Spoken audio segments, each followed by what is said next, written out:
Orden y argumento en la oración. ¿Quién me diera el saber dónde hallar a Dios? Yo iría hasta su silla, expondría mi causa delante de él y llenaría mi boca de argumentos. Job 23, 3, 4. En medio de su extrema adversidad, Job clamó al Señor. El deseo vehemente de un hijo afligido de Dios es ver el rostro de su padre una vez más. Su primera oración no es: «Oh, que pudiera ser curado de la enfermedad que ahora encona todo mi cuerpo». Ni siquiera es: «Oh, que pudiese ver a mis hijos arrebatados de las fauces del sepulcro y mi propiedad recuperada de las manos del despojador». Mas su primer y más predominante clamor es: «¿Quién me diera el saber dónde hallar a Dios? Yo iría hasta su silla». Los hijos de Dios corren a su hogar cuando se aproxima la tormenta. El instinto nacido del cielo de un alma que posee la gracia es buscar refugio de todos los males bajo las alas de Jehová. El que ha hecho de Dios su refugio podría servir como el distintivo de un verdadero creyente. Un hipócrita, cuando siente que ha sido afligido por Dios, resiente el castigo, y como un esclavo quisiera huir del amo que lo ha flagelado. Pero no sucede así con el verdadero heredero del cielo. Él besa la mano que lo golpeó y busca protegerse de la vara en el seno de ese mismo Dios que le miró con ceño. Ustedes podrán observar que el deseo de comunión con Dios se intensifica cuando fracasan todas las otras fuentes de consuelo. Cuando Job vio al principio a sus amigos a la distancia, pudo haber albergado una esperanza de que su amable consuelo y su compasiva ternura mitigarían la agudeza de su dolor. Pero al poco tiempo que comenzaron a hablar, Job clamó en amargura: «Consoladores molestos sois todos vosotros». Ellos pusieron sal en sus heridas y derramaron combustible sobre la llama de su aflicción. Agregaron la hiel de sus recriminaciones al ajenjo de sus dolores. Una vez anhelaron bañarse al sol de la radiante sonrisa de Job, y ahora se atrevían a cubrir de sombras su reputación de manera poco generosa e inmerecida. Ay del hombre cuando su copa de vino lo engaña con vinagre y su almohada le clava sus espinas. El patriarca se apartó de sus apesadumbrados amigos y miró a lo alto, al trono celestial, de la misma manera que el viajero se olvida de su cantimplora y se dirige con premura al pozo. Dice adiós a las esperanzas terrenales y clama: «¿Quién me diera el saber dónde hallar a Dios?». Hermanos míos, nada nos enseña mejor la maravilla del Creador que el aprendizaje del vacío de todo lo demás. Cuando han sido atravesados de un lado al otro por la frase «Maldito el varón que confía en el hombre y pone carne por su brazo», entonces libarán dulzura indecible de la sentencia divina: «Bendito el varón que confía en Jehová y cuya confianza es Jehová». Apartándose con desdén de los panales de la tierra, donde no pudieron encontrar miel, sino sólo agudas punzadas, se regocijarán en él, cuya palabra fiel es más dulce que la miel y que la que destila del panal.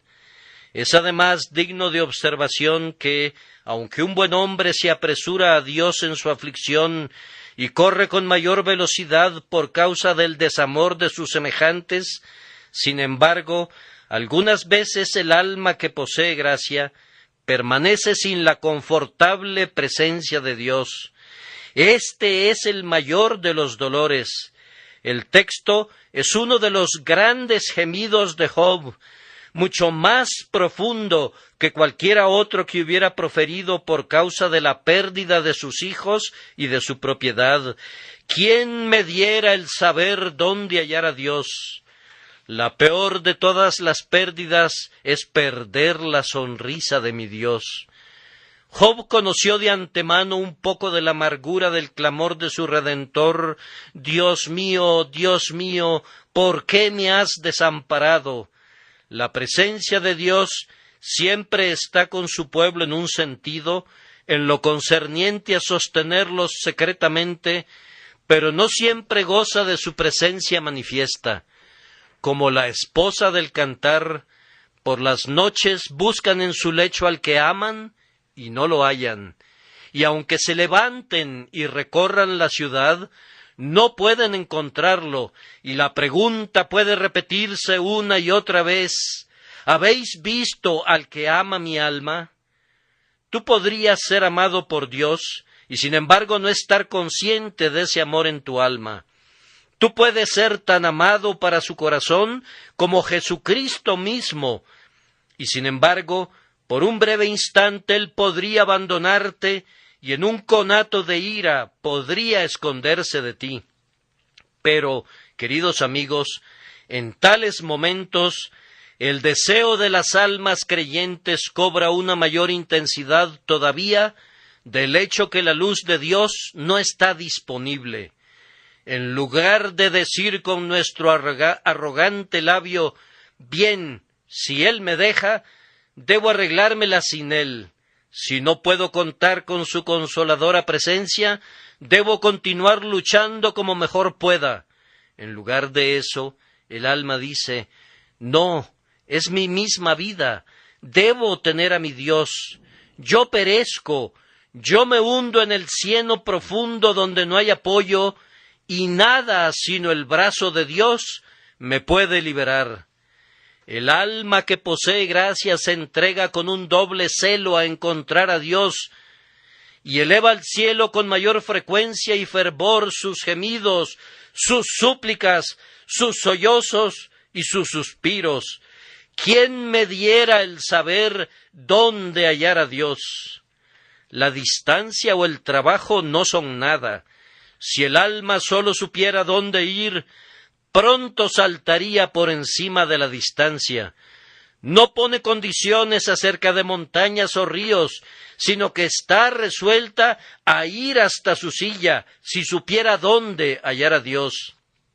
Mi alma hambrienta atravesaría paredes de piedra o escalaría las murallas almenadas del cielo para llegar hasta su Dios, y aunque hubiesen 7 infiernos entre él y yo, me enfrentaría a las llamas si pudiera llegar a él, sin sentirme intimidado si sólo tuviera la probabilidad de estar al fin en su presencia y sentir el deleite de su amor.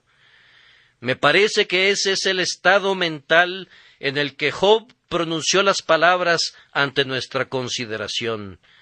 Pero no podemos detenernos en este punto, pues el propósito del sermón de hoy nos invita a seguir adelante. Parecería que el fin de Job, al desear la presencia de Dios, era poder orar a Él. Había orado, pero necesitaba orar como en la presencia de Dios. Él deseaba argumentar como delante de alguien que Job sabía que le oiría y le ayudaría. Anhelaba exponer su propio caso delante de la silla del juez imparcial, delante del propio rostro del infinitamente sabio Dios. Él quería apelar la injusta sentencia emitida por sus amigos en los tribunales inferiores y hacerlo ante la Corte Suprema de Justicia del Rey, la Corte Suprema del Cielo, y allí, decía Job, expondría mi causa delante de él y llenaría mi boca de argumentos.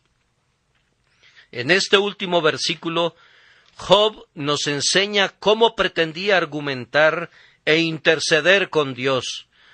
Por decirlo así, nos revela los secretos de su alcoba y descubre el arte de la oración. Somos admitidos a la comunidad de suplicantes. Se nos muestra el arte y el misterio de la argumentación. Se nos enseña aquí el oficio bendito y la ciencia de la oración. y si esta mañana, durante la siguiente hora, podemos constituirnos en dedicados aprendices de Job y podemos recibir una lección del maestro de Job, podríamos adquirir mucha destreza en la intercesión con Dios. Dos cosas son manifiestas aquí como necesarias en la oración: ordenar nuestra causa y llenar de argumentos nuestra boca. Hablaremos de estas dos cosas y luego, si aprendemos correctamente la lección, obtendremos un bendito resultado. Primero, es necesario que nuestro caso sea ordenado delante de Dios. Hay una noción común que la oración es algo muy fácil, un tipo de actividad común que puede hacerse de cualquier manera, sin mayor cuidado ni esfuerzo. Algunos piensan que todo lo que tienes que hacer es tomar un libro y completar un cierto número de palabras muy excelentes, y ya has orado, y vuelves a poner el libro en su lugar. Otros suponen que usar un libro es algo supersticioso y que más bien debes repetir frases improvisadas, frases que vengan a tu mente en torrentes, como un hato de cerdos o una jauría de galgos, y que cuando las hubieres expresado con escasa atención a lo dicho, ya habrías orado. Ahora, ninguno de estos modos de oración fueron adoptados por los santos del pasado. Ellos tenían a la oración en un concepto mucho más alto del que tienen muchas personas hoy en día. Parece que era un asunto trascendental para ellos, un ejercicio largamente practicado, en el que algunos de ellos alcanzaron gran eminencia, y por esa causa fueron singularmente bendecidos. Cosecharon en abundancia en el campo de la oración, y descubrieron que el propiciatorio es una mina de indecibles tesoros. Los santos de la antigüedad solían ordenar su causa delante de Dios, igual que Job, es decir, como un demandante que va a la corte, no se presenta allí con la idea de argumentar su caso de sopetón, sino que entra al salón de audiencias con su caso bien preparado, habiendo más bien aprendido cómo debe comportarse en la presencia del ser grandioso ante quien está apelando. Es recomendable acercarse a la silla del Rey de Reyes, en la medida de lo posible, con una preparación y meditación previas, sabiendo qué es lo que vamos a hacer, dónde nos encontramos y qué es lo que deseamos obtener. En tiempos de peligro y de apuro podemos acudir con premura a Dios tal como nos encontremos, como la paloma se cobija en la grieta de la roca, aunque sus plumas se desaliñen. Pero en tiempos ordinarios no debemos acercarnos con un espíritu que no esté preparado, así como un niño no se presenta ante su padre en la mañana, mientras no se haya lavado su cara. Vean a aquel sacerdote.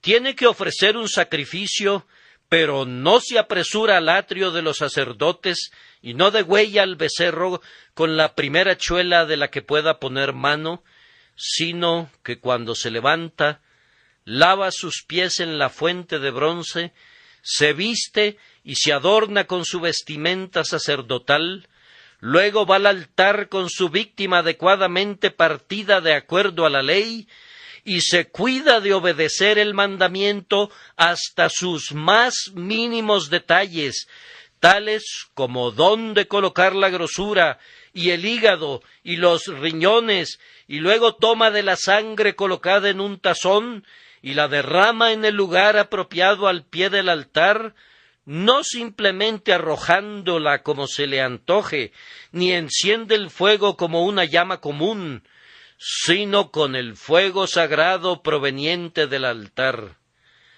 Ahora este ritual está abolido, pero la verdad que enseña sigue siendo la misma. Nuestros sacrificios espirituales deben ser ofrecidos con santo cuidado. Dios no quiera que nuestra oración sea un simple saltar de la cama y arrodillarse y decir lo primero que se nos venga a la cabeza. Por el contrario, debemos presentarnos ante el Señor con santo temor y sagrado temblor. Vean cómo oró David cuando Dios le bendijo. Entró y se puso delante de Jehová. Entiendan eso. No se quedó afuera a la distancia, sino que entró y se puso delante de Jehová y se sentó, pues estar sentado no es una mala postura para la oración, sin importar quién hable contra esa postura. Y estando sentado con quietud y calma delante del Señor, comenzó a orar, pero no antes de haber reflexionado sobre la bondad divina y así haber alcanzado un espíritu de oración. Luego, con la ayuda del Espíritu Santo, abrió su boca. ¡Oh, que más a menudo buscáramos al Señor de esta manera! Abraham puede servirnos de modelo. Se levantó muy de mañana. Aquí vemos su disposición. Caminó durante 3 días, allí vemos su celo. Dejó a sus siervos al pie del monte, aquí vemos su privacidad. Tomó la leña y el fuego con él, allí vemos su preparación. Y finalmente edificó un altar y puso la leña en orden, y luego tomó el cuchillo. Aquí vemos el devoto cuidado de su adoración. David lo expresa así: «Oh Jehová, de mañana oirás mi voz, de mañana me presentaré delante de ti y esperaré». Expresión que a menudo he explicado como significando que él juntaba sus pensamientos como hombres de guerra, o que apuntaba sus oraciones como si fuesen flechas. No tomaba la flecha y la ponía en el arco y disparaba, y disparaba, y disparaba a cualquier lado, sino que después que había sacado la flecha elegida y la había colocado en la cuerda, apuntaba cuidadosamente, miraba cuidadosamente al centro del blanco, mantenía su ojo fijo en él, apuntando con su oración, y luego tensaba la cuerda con toda su fuerza y disparaba la flecha, y luego, cuando la flecha había abandonado su mano, ¿qué decía? Esperaré. Esperaba para ver a dónde se había clavado la flecha, para ver qué efecto había tenido, pues él esperaba una respuesta a sus oraciones, y no era como muchos que escasamente piensan en sus oraciones una vez que las han dicho. David sabía que tenía un compromiso delante de él, que requería de todos sus poderes mentales. Reunía todas sus facultades y hacía su trabajo de una manera concienzuda, como alguien que creía en un trabajo que tendría éxito. Nosotros debemos arar cuidadosamente y orar cuidadosamente. Entre mejor sea el trabajo, mayor atención requiere. Estar ansioso en el taller y despreocupado en el aposento es un poco menos que blasfemia, pues es una insinuación que cualquier cosa será aceptable para Dios, pero que el mundo debe recibir lo mejor nuestro. Si alguno preguntara qué orden debiera seguirse en la oración, no estoy a punto de darle un esquema como los que han esbozado muchos, en los que la adoración, la confesión, la petición, la intercesión y el orar a Dios están arreglados sucesivamente. No estoy persuadido que un orden así provenga de la autoridad divina. No es a un simple orden mecánico al que me estoy refiriendo, ya que nuestras oraciones serán igualmente aceptables y posiblemente serán igualmente adecuadas en cualquier forma, pues hay ejemplos de oraciones en variadas formas en el Antiguo y en el Nuevo Testamento. El verdadero orden espiritual de la oración me parece que consiste en algo más que el simple arreglo. Es sumamente adecuado para nosotros que sintamos que estamos haciendo algo real, que estamos a punto de dirigirnos a Dios, a quien no podemos ver, pero que realmente está presente, a quien no podemos tocar ni oír, ni que podemos percibir con nuestros sentidos, pero que, sin embargo, está tan ciertamente con nosotros como si estuviésemos hablando con un amigo de carne y hueso como nosotros mismos. Sintiendo la realidad de la presencia de Dios, nuestra mente será conducida por la gracia divina a un estado de humildad. Nos sentiremos como Abraham cuando dijo: «He aquí, ahora que he comenzado a hablar a mi Señor, aunque soy polvo y ceniza». Consecuentemente, no vamos a recitar nuestra oración como niños que repiten sus lecciones, como un simple asunto de rutina, y mucho menos debemos hablar como si fuésemos rabíes instruyendo a nuestros alumnos, o como he escuchado que hacen algunos, con la tosquedad de un salteador que detiene a una persona en el camino para exigirle su bolsa. Debemos ser humildes, pero arrojados pedidores, humildemente importunando a la misericordia por medio de la sangre del Salvador. No debemos mostrar la reserva de un esclavo, sino la amorosa reverencia de un niño, pero no la de un niño insolente e impertinente, sino la de un niño obediente y enseñable, que honra a su padre y por tanto que pide de todo corazón con una sumisión respetuosa a la voluntad de su padre. Cuando siento que estoy en la presencia de Dios y asumo mi legítima posición en esa presencia, lo siguiente que necesitaré reconocer es que no tengo ningún derecho a lo que estoy pidiendo y no puedo esperar obtenerlo excepto como un don de la gracia, y debo recordar que Dios limita el canal a través del cual me dará misericordia. Él me la dará por medio de su amado Hijo. Entonces debo ponerme bajo el amparo del grandioso Redentor. Debo sentir que ya no soy yo el que hablo, sino que Cristo habla conmigo, y que mientras suplico, argumento sus heridas, su vida, su muerte, su sangre, Él mismo. Esto es en verdad entrar en orden. Lo siguiente que debo considerar es ¿qué es lo que debo pedir? En la oración es muy adecuado proponerse una gran claridad en las peticiones. Hay mucha razón para quejarse de algunas oraciones públicas, porque aquellos que las ofrecen no le piden a Dios realmente nada. Debo reconocer que temo haber orado de esta manera yo mismo, y ciertamente he oído muchas oraciones de ese tipo en que no percibí que se buscara algo de Dios. Había mucho de una expresión muy excelente en materia doctrinal y práctica, pero casi nada de peticiones, y lo poco que había estaba en un estado nebuloso, caótico e informe.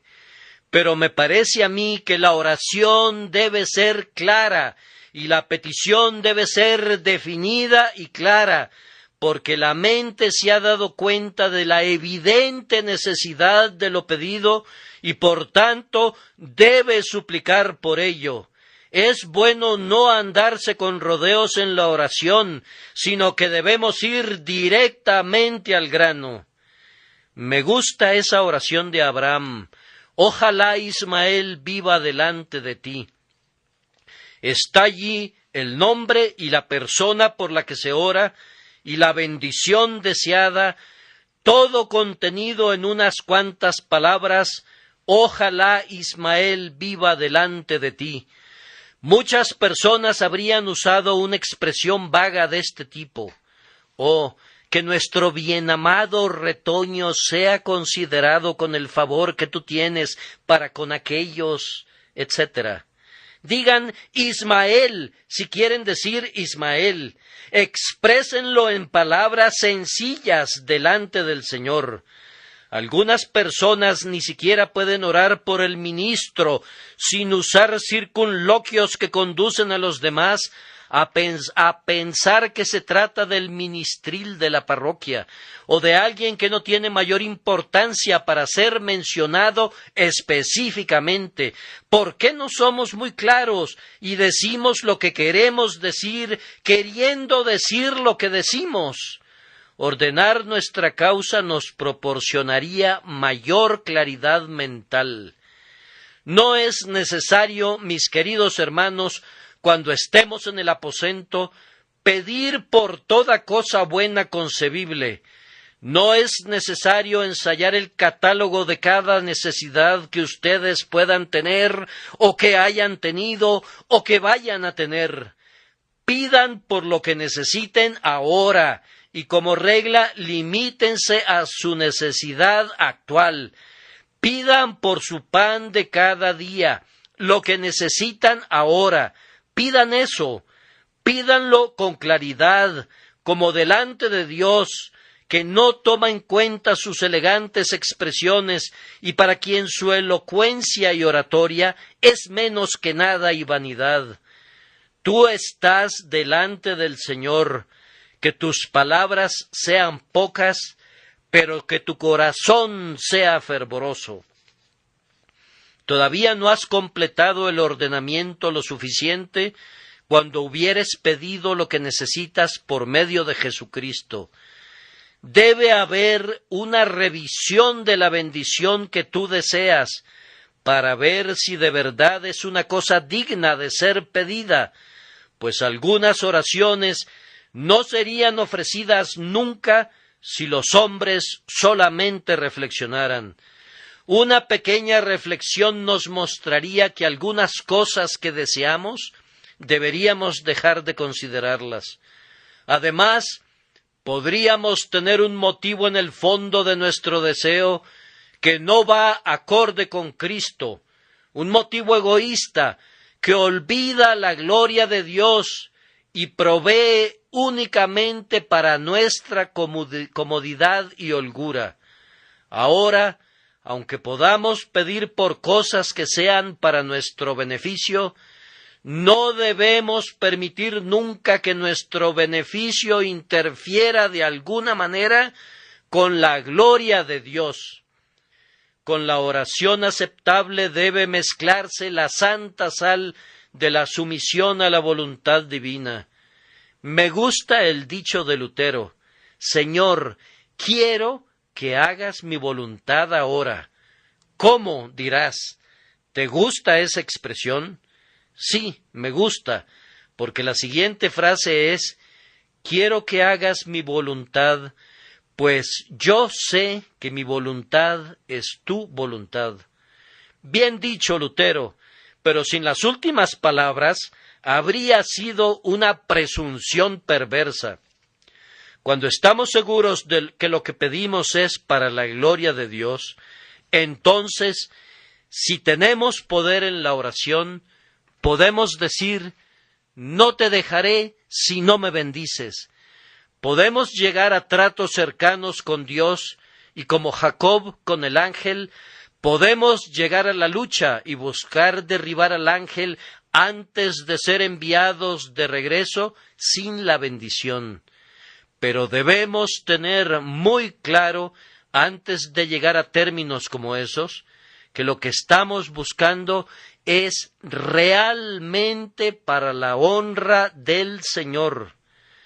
Pongan estas tres cosas juntas: la profunda espiritualidad que reconoce a la oración como una conversación real con el Dios invisible, mucha claridad, que es la realidad de la oración, pidiendo aquello que sabemos que necesitamos, y con todo ello mucho fervor, creyendo que la petición es necesaria y por tanto resueltos a obtenerla si puede ser obtenida mediante la oración, y sobre todo ello completa sumisión, aceptando en todo la voluntad del Señor.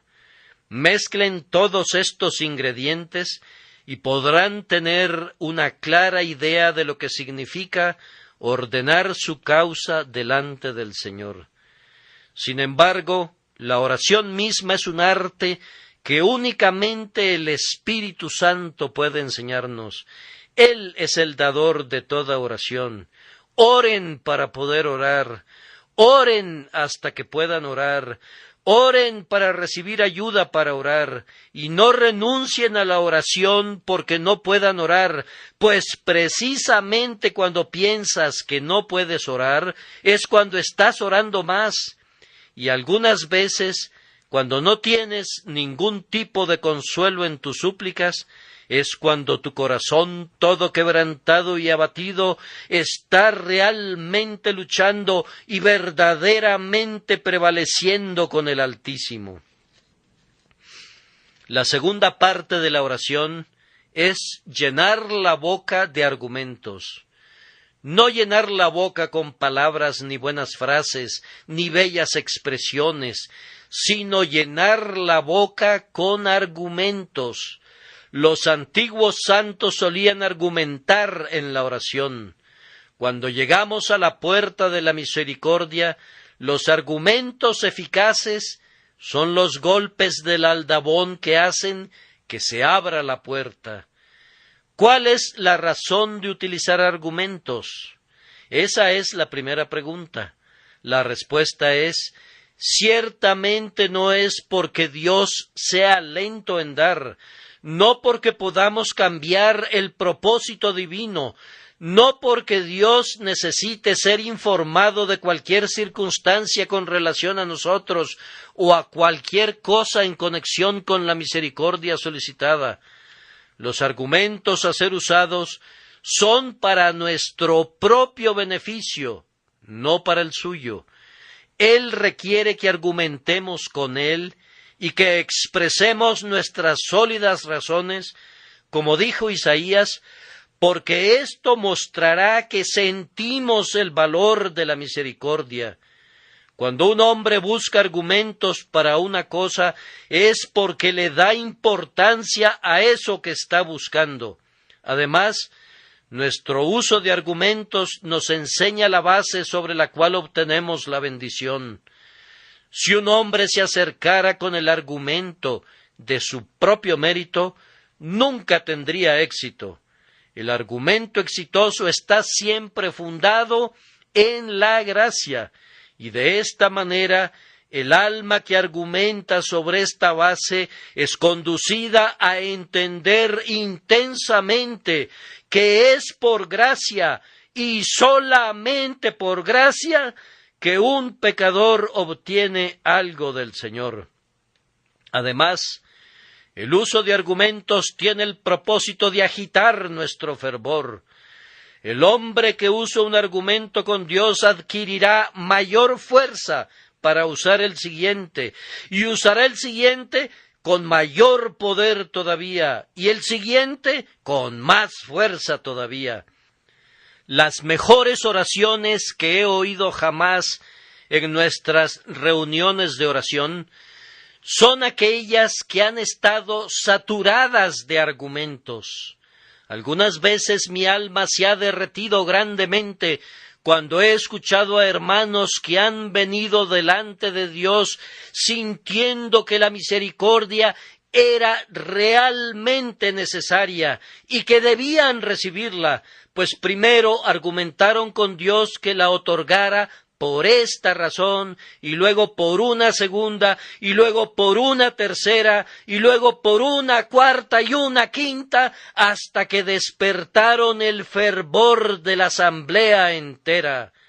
Hermanos míos, no hay ninguna necesidad de oración en lo concerniente a Dios, pero cuánta necesidad hay de oración en cuanto a nosotros mismos. Si no fuésemos constreñidos a orar, me pregunto si podríamos vivir siquiera como cristianos. Si las misericordias de Dios nos llegasen sin ser solicitadas, no serían ni la mitad de útiles como lo son ahora, cuando tienen que ser buscadas, pues ahora recibimos una doble bendición, una bendición al obtenerla y una bendición al buscarla. El propio acto de orar es una bendición. Orar es, por decirlo así, como darse un baño en un fresco arroyo susurrante para escapar del sol veraniego de la tierra. Orar es remontarse sobre alas de águilas por encima de las nubes y llegar al claro cielo donde mora Dios. Orar es entrar en la casa del tesoro de Dios y recibir provisiones de un almacén inagotable. Orar es asir al cielo con las manos, abrazar a la deidad dentro del alma y sentir que el cuerpo de uno es convertido en un templo del Espíritu Santo. Aparte de la respuesta, la oración es en sí misma una bendición. Orar, hermanos míos, es deshacernos de las cargas, es librarnos de nuestros harapos, es sacudirnos de nuestras enfermedades, es ser llenados de vigor espiritual, es alcanzar el punto más elevado de la salud cristiana, que Dios nos dé en abundancia en relación al arte santa de argumentar con Dios en oración. La parte más interesante de nuestro tema está todavía ante nosotros. Es un rápido sumario y un catálogo de unos cuantos de los argumentos que han sido usados con gran éxito con Dios. No puedo darles una lista completa. Eso requeriría un tratado como los que escribe el maestro John Owen. En la oración es recomendable argumentar con Jehová sus atributos. Abraham hizo lo propio cuando recurrió a la justicia de Dios. Había que suplicar por Sodoma y Abraham comienza: quizá haya 50 justos dentro de la ciudad. ¿Destruirás también y no perdonarás al lugar por amor a los 50 justos que estén dentro de él? Lejos de ti el hacer tal, que hagas morir al justo con el impío. Nunca tal hagas. El juez de toda la tierra ¿no ha de hacer lo que es justo? Aquí comienza la lucha. Fue un poderoso argumento mediante el cual el patriarca agarró la mano izquierda del Señor y la atajó justo cuando el rayo estaba a punto de caer. Pero vino una respuesta a eso. Le fue sugerido que esto no libraría a la ciudad. Y ustedes notan cómo el buen hombre, presionado intensamente, retrocede unos cuantos centímetros. Cuando ya no pudo asirse más de la justicia, tomó la diestra de la misericordia de Dios, y eso le dio un maravilloso apoyo cuando preguntó que si hubiera tan solo 10 justos allí, la ciudad podría ser librada.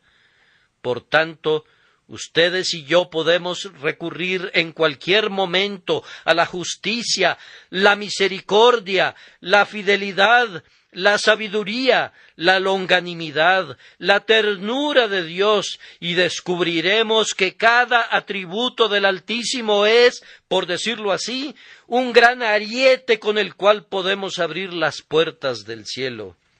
Otra poderosa pieza de artillería en la batalla de la oración es la promesa de Dios. Cuando Jacob estaba al otro lado del vado de Jaboc, su hermano Esaú se acercaba con hombres armados, imploró a Dios que no permitiera que Esaú hiriera a la madre con los hijos, y como razón de suma importancia argumentó: «Y tú has dicho, yo te haré bien». Oh, la fuerza de ese argumento. Estaba pidiéndole a Dios que cumpliese su palabra. Tú has dicho. El atributo es un cuerno espléndido del altar al cual aferrarse, pero la promesa, que contiene el atributo y algo más, es todavía un más poderoso sostén. Tú has dicho. Recuerden cómo lo expresó David. Después que Natán había hablado la promesa, David dijo al cierre de su oración: haz conforme a lo que has dicho. Haz conforme a lo que has dicho. Ese es un legítimo argumento para cualquier hombre honesto, y él lo ha dicho, y no lo hará. Sea Dios veraz y todo hombre mentiroso. ¿No será él veraz? ¿No mantendrá él su palabra? Cada palabra que sale de sus labios no permanecerá firme y será cumplida. Salomón, en la dedicación del templo, usó el mismo poderoso argumento. Él argumenta con Dios que recuerde la palabra que había hablado a su padre David y que bendiga ese lugar. Cuando un hombre firma un pagaré, su honor está comprometido.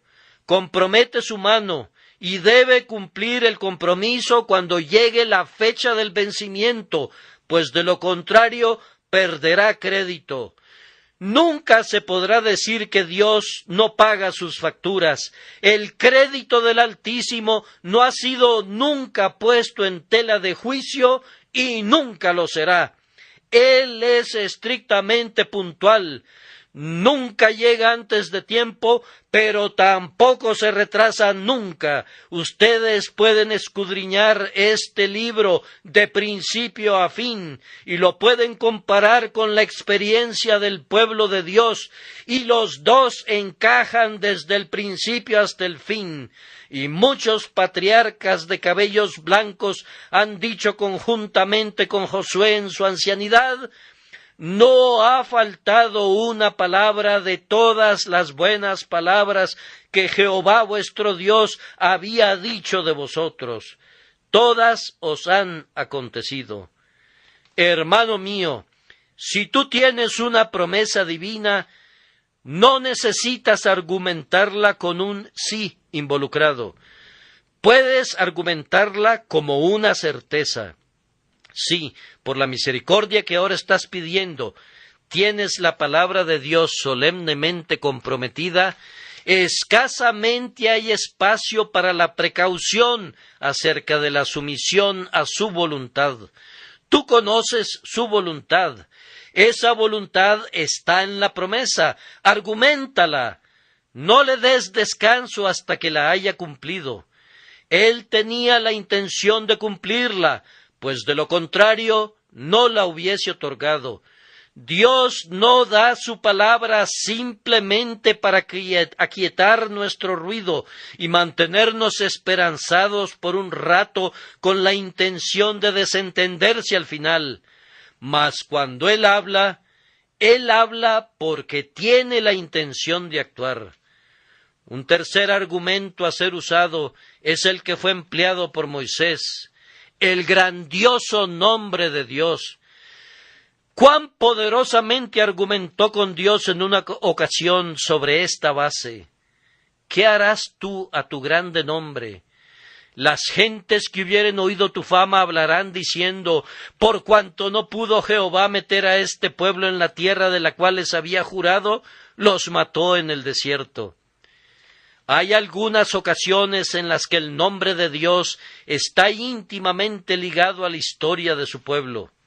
Algunas veces, confiando en una promesa divina, un creyente será conducido a tomar un cierto curso de acción. Ahora, si el Señor no cumpliera su promesa, no solamente el creyente sería engañado, sino que el mundo perverso que lo contempla diría: ¡ajá, ajá! ¿Dónde está tu Dios? Tomen el caso de nuestro respetado hermano, el señor Müller de Bristol. Todos estos años él ha declarado que Dios oye la oración, y firme en esa convicción se ha lanzado a construir casa tras casa para el sostenimiento de huérfanos. Ahora, yo puedo muy bien concebir que, si él fuese conducido al punto de falta de recursos para el mantenimiento de esos 1,000 o 2,000 niños, él podría usar muy bien el argumento: ¿qué harás tú a tu grande nombre? Y tú, en alguna severa aflicción, Cuando has recibido adecuadamente la promesa, podrías decir: Señor, tú has dicho, en 6 tribulaciones te libraré, y en la 7ª no te tocará el mal. Yo he dicho a mis amigos y vecinos que pongo mi confianza en ti, y si tú no me libras ahora, ¿qué harás tú a tu gran nombre? Levántate, oh Dios, y haz esto, para que tu honra no sea arrojada al polvo. Unido a esto, podemos emplear el argumento adicional de las duras cosas dichas por los maldicientes. Ezequías hizo muy bien cuando tomó la carta del Rabsaces y la extendió delante del Señor. ¿Le ayudará eso? Está llena de blasfemia. ¿Le ayudará eso? ¿Dónde está el Dios de Amad y Arfad? ¿Dónde está el Dios de Sefarbaim? ¿Dónde están los dioses de las ciudades que he destruido? No os engañe Ezequías al decir: Jehová nuestro Dios nos librará. ¿Acaso tiene eso algún efecto? Oh, sí, fue algo bendito que el Rabsaces hubiera escrito esa carta, pues provocó al Señor a ayudar a su pueblo. A veces el Hijo de Dios se regocija cuando ve a sus enemigos totalmente fuera de sus casillas y teniendo que recurrir a la maledicencia. Ahora dice: han denostado al propio Señor. No solo han arremetido contra mí, sino contra el propio Altísimo. Ahora no es más el pobre e insignificante Ezequías con su pequeño grupo de soldados, sino que es Jehová, el Rey de los ángeles, quien ha venido a combatir contra el Rabsaces. Ahora, ¿qué harás tú, oh jactancioso soldado de Sennacherib? ¿Acaso no serás completamente destruido, puesto que el propio Jehová ha entrado en el conflicto? Todo el progreso que es alcanzado por el papado, todas las cosas erróneas dichas por los ateos especulativos y cosas semejantes, deben ser usadas por los cristianos como un argumento con Dios. ¿Por qué Él debe ayudar al Evangelio? Señor, mira cómo vituperan el Evangelio de Jesús. Alarga tu diestra desde tu pecho, oh Dios, pues te están desafiando. El anticristo se mete en el lugar donde tu Hijo fue una vez honrado, y desde los propios púlpitos donde el Evangelio fue predicado una vez, el papado es declarado: levántate, oh Dios, despierta tu celo, que arda tu sagrada pasión. He aquí que la ramera de Babilonia está sentada una vez más sobre su bestia escarlata y cabalga en triunfo. Ven, oh Jehová, ven, Jehová, y demuestra una vez más lo que puede hacer tu brazo desnudo. Este es un modo legítimo de argumentar con Dios por amor de su grandioso nombre. Así también podemos argumentar las aflicciones de su pueblo. Esto se hace con frecuencia. Jeremías es el gran maestro de este arte. Dice: sus nobles fueron más puros que la nieve, más blancos que la leche, más rubios eran sus cuerpos que el coral, su talle más hermoso que el zafiro, oscuro más que la negrura es su aspecto. Los hijos de Sión, preciados y estimados más que el oro puro, cómo son tenidos por vasijas de barro, obra de manos de alfarero. Él habla de todas sus aflicciones y penurias durante el sitio. Clama al Señor para que mire a su Sión sufrida, y pronto sus gritos lastimeros son escuchados. Nada es tan elocuente para el Padre como los gritos de su Hijo. Sí, hay algo todavía más poderoso, y es un gemido. Cuando el niño está tan enfermo que ya ha dejado de llorar, y yace gimiendo con ese tipo de gemido que indica un sufrimiento extremo y una intensa debilidad, ¿quién puede resistir ese gemido? Ah, cuando el Israel de Dios sea muy abatido, de tal forma que escasamente pueda gritar y sólo sus gemidos sean escuchados, entonces llega el tiempo de la liberación del Señor y con seguridad mostrará que ama a su pueblo.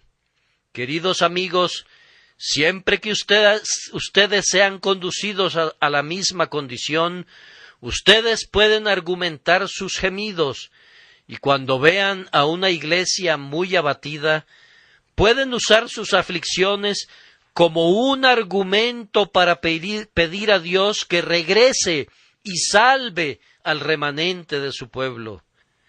Hermanos, es bueno argumentar con Dios el pasado. Ustedes que son el experimentado pueblo de Dios, ustedes saben cómo hacer esto. Aquí está el ejemplo de David al respecto. Mi ayuda ha sido, no me dejes ni me desampares. Él argumenta la misericordia de Dios desde los días de su juventud. Él habla de estar cimentado en su Dios desde su propio nacimiento, y luego argumenta, aún en la vejez y las canas, oh Dios, no me desampares. Moisés también, hablando con Dios, dice, tú sacaste a este pueblo de la tierra de Egipto, como si dijera, no dejes tu obra inconclusa. Tú has comenzado a construir, completa la obra. Has luchado la primer batalla. Señor, concluye la campaña. Continúa hasta que obtengas una completa victoria. Cuán a menudo hemos clamado en nuestra tribulación, Señor, tú me libraste en tal y tal terrible prueba, cuando parecía que no había ayuda disponible. Tú no me has desamparado nunca. Yo he establecido mi Ebenezer en tu nombre. Si has tenido la intención de dejarme, ¿por qué me has mostrado tales cosas? ¿Has traído a tu siervo hasta este lugar para avergonzarlo? Hermanos, tenemos que tratar con un Dios inmutable, que hará en el futuro lo que ha hecho en el pasado, porque nunca cambia de propósito y no puede ser frustrado en sus designios. Así el pasado se convierte en un instrumento muy poderoso para obtener sus bendiciones. Incluso podemos usar nuestra propia indignidad como un argumento con Dios. Del devorador salió comida y del fuerte salió dulzura. David en un lugar argumenta así: por amor de tu nombre, oh Jehová, perdonarás también mi pecado, que es grande. Ese es un modo muy singular de razonar, pero interpretado significa: Señor, ¿por qué habrías de andar haciendo cosas pequeñas? Tú eres un gran Dios, y aquí está un gran pecador. Hay en mí las condiciones para la manifestación de tu gracia. La grandeza de mi pecado me convierte en una plataforma para la grandeza de tu misericordia. Que sea vista en mí la grandeza de tu amor. Moisés parece tener en mente lo mismo cuando pide a Dios que muestre su gran poder perdonando a su pueblo pecador. El poder con el que Dios se reprime a sí mismo es en verdad grandioso. Oh hermanos y hermanas, existe tal cosa como escurrirse al pie del trono, encorvarse y clamar: oh Dios, no me quiebres, yo soy una caña cascada, oh no pises sobre mi pequeña vida, ahora es como un pábilo que humea. ¿Me perseguirás? ¿Saldrás, como dijo David, tras un perro muerto, tras una pulga? ¿Me acosarás como una hoja que se lleva la tempestad? ¿Me pondrás guarda como si yo fuera un vasto mar o un monstruo marino?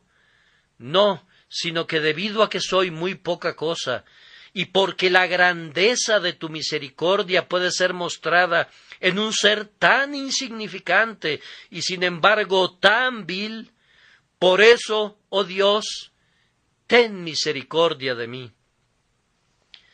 Hubo una ocasión cuando la propia deidad de Jehová hizo una triunfante argumentación para el profeta Elías.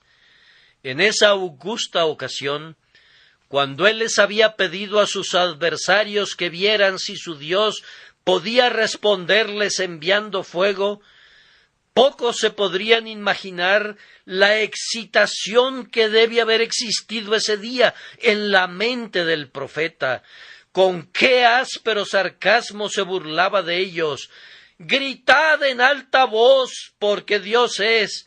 Quizá esté meditando, o tiene algún trabajo, o va de camino, tal vez duerme y hay que despertarle.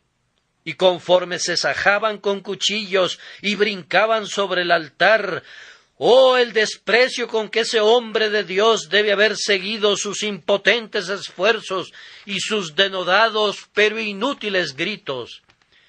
Pero consideren cómo debe haber palpitado su corazón de no haber sido por la fortaleza de su fe, cuando se dirigió al altar de Dios que estaba arruinado y puso la leña en orden y mató al buey. Óiganlo gritar: derramen agua sobre todo. No deben tener sospechas que estoy ocultando el fuego. Derramen agua sobre la víctima. Cuando lo hubieron hecho, les ordena: hacedlo otra vez. Y lo hicieron otra vez. Y luego dijo aún: hacedlo la tercera vez. Y cuando todo estaba cubierto de agua, empapado y saturado por completo, se levanta y clama a Dios: oh Dios, sea hoy manifiesto que tú eres Dios. Así que todo fue puesto a prueba. La propia existencia de Jehová había sido puesta en juego, por decirlo así, por este valeroso profeta delante de los ojos de los hombres. Pero cuán bien fue escuchado el profeta.